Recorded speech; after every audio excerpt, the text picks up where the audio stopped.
The 2026 Stagflation Survival Guide. Look around you. The skyscrapers are still standing. The stores are still open. On the surface, the economy looks alive. But underneath the concrete, something unprecedented is happening to your money.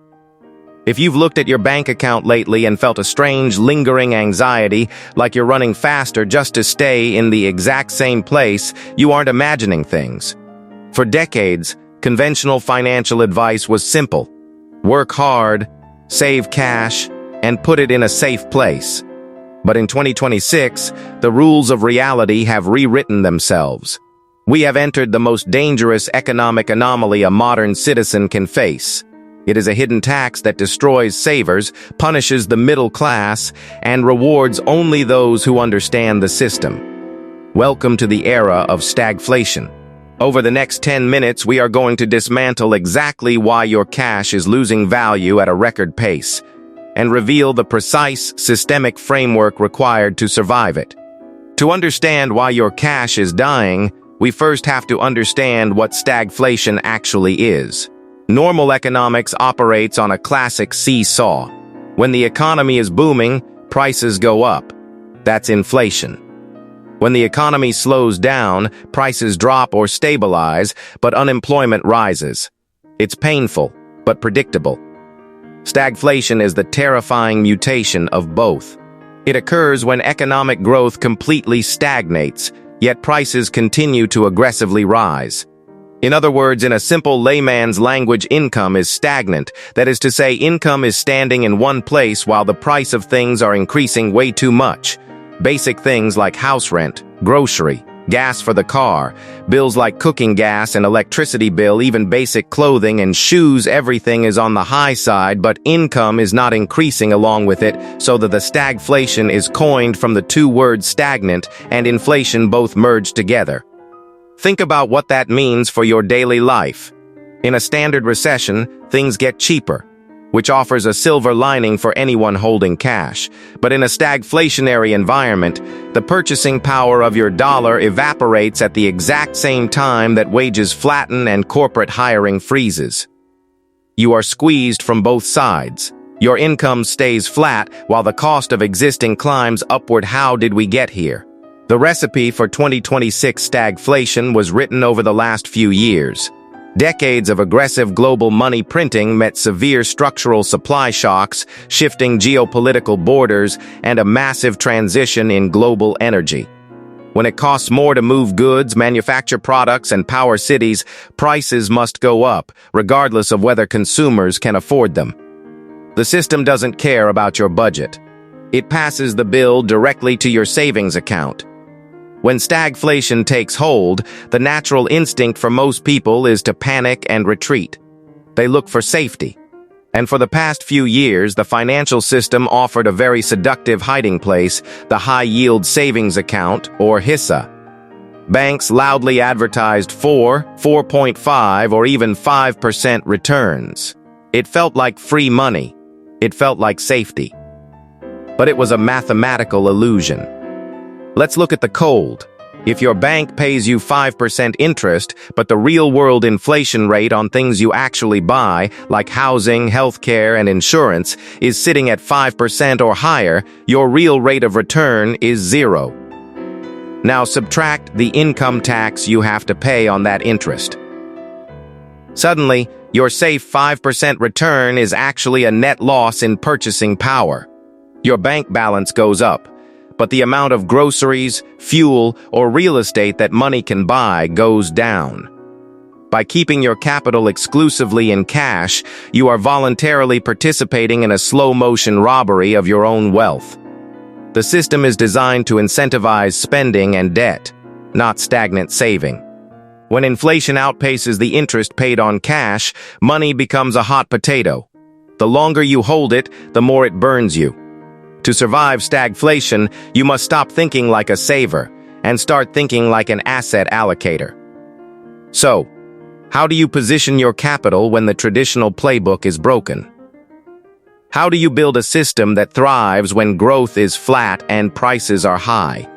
The answer lies in hard, scarce, and productive assets. History shows us that during stagflationary cycles, wealth doesn't disappear, it merely relocates. First, scarcity assets. When currencies are being debased by sticky inflation, assets with a hard, unprintable cap on their supply become premium stores of value. This is why institutional capital has quietly shifted heavily into physical gold and decentralized digital assets like Bitcoin. They act as monetary lifeboats outside the traditional banking infrastructure. The infographic highlights the second quadrant, productive equities. Second, inelastic productive equities. In a stagnant economy, corporate profits fall across the board, except for companies that sell things humanity cannot live without.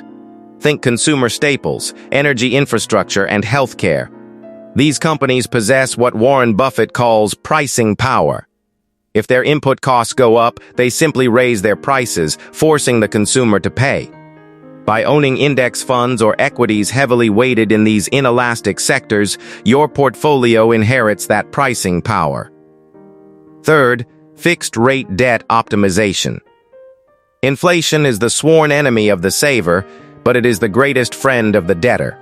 If you hold long-term, fixed-rate debt, like a fixed mortgage on a cash-flowing property, inflation actively devalues the real weight of that debt. While your asset value and rents rise with inflation, your mortgage payment remains perfectly frozen in time.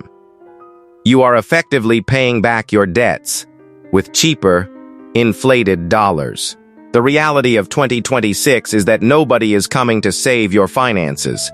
The central banks cannot easily cut rates without reigniting inflation, and they cannot easily raise rates without collapsing the debt-laden economy. They are trapped in a corner of their own making. But you don't have to be trapped with them. Stagflation is an economic filter. It punishes passive financial behavior and rewards systemic design. The wealth destruction we are witnessing right now isn't a glitch, it is the natural consequence of a financial system reaching its structural limits. You can continue to watch your hard-earned cash quietly lose its power in a savings account. Or, you can accept the reality of the macro data, restructure your capital into hard, productive assets, and let the system work for you, instead of against you. The data is clear.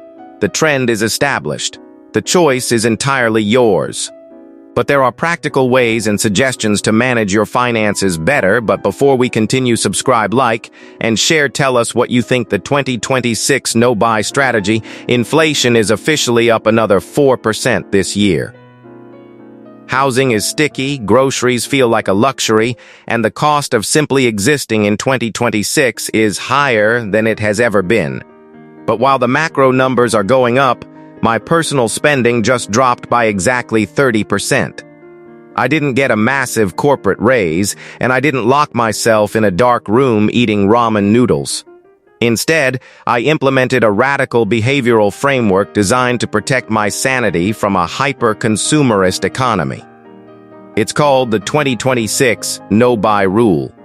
And over the next few minutes, I'm going to show you the exact psychological shift and the mechanical system that allowed me to claw back thousands of dollars from a market designed to leave you broke. The reconstruction of need. Most people think a no-buy year is an exercise in extreme deprivation. They think it's about punishing yourself. But in reality, it is a systematic audit of your attention. We live in an era where friction has been completely engineered out of spending. With digital wallets, facial recognition checkout, and one-click delivery, money moves away from you before your brain even registers the transaction. The 2026 no-buy strategy is built on a single, uncompromising rule: if an item is not explicitly categorized as a consumable or a critical necessity, it is an automatic, non-negotiable no.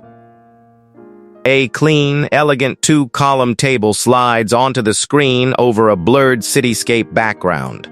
The go list. The no list. Fresh groceries / base food. Apparel. / fast fashion essential healthcare and hygiene upgraded tech / gadgets, critical utilities, and fixed rent impulse apps and subscriptions. Vehicle fuel and transit premium food delivery surges consumables are things that disappear when you use them, like fresh groceries, shampoo, or fuel. Critical necessities are items required to keep you housed, employed, and alive.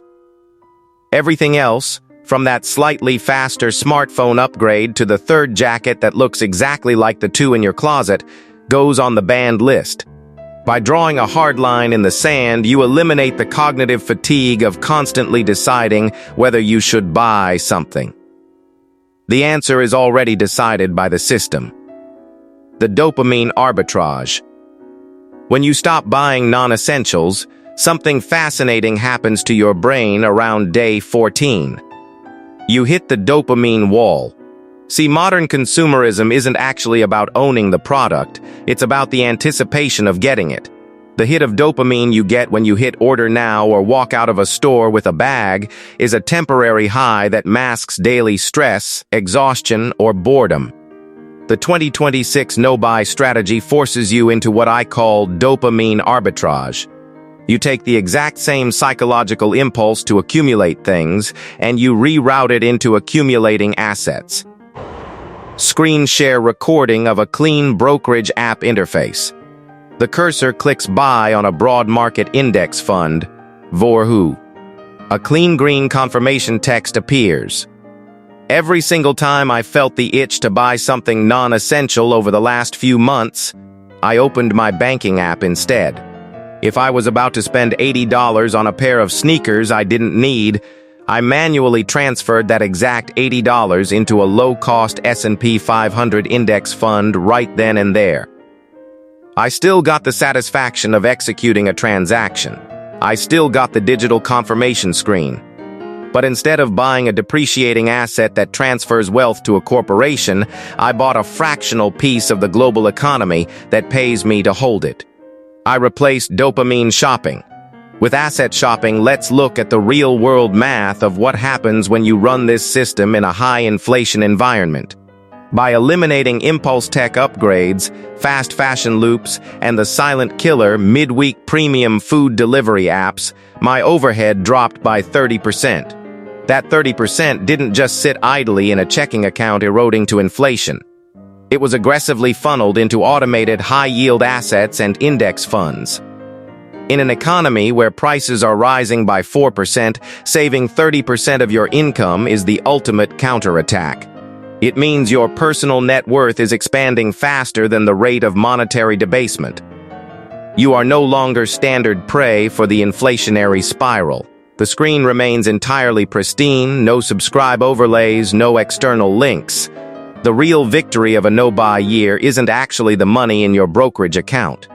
The real victory is the quiet realization that you need far less than the algorithmic advertisements tell you need to be happy.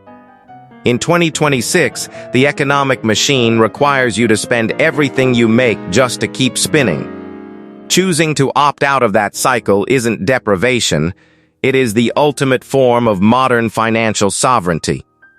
The data is right there. The system is entirely within your control. And the choice is simply whether you'll keep fueling the machine or start building your own.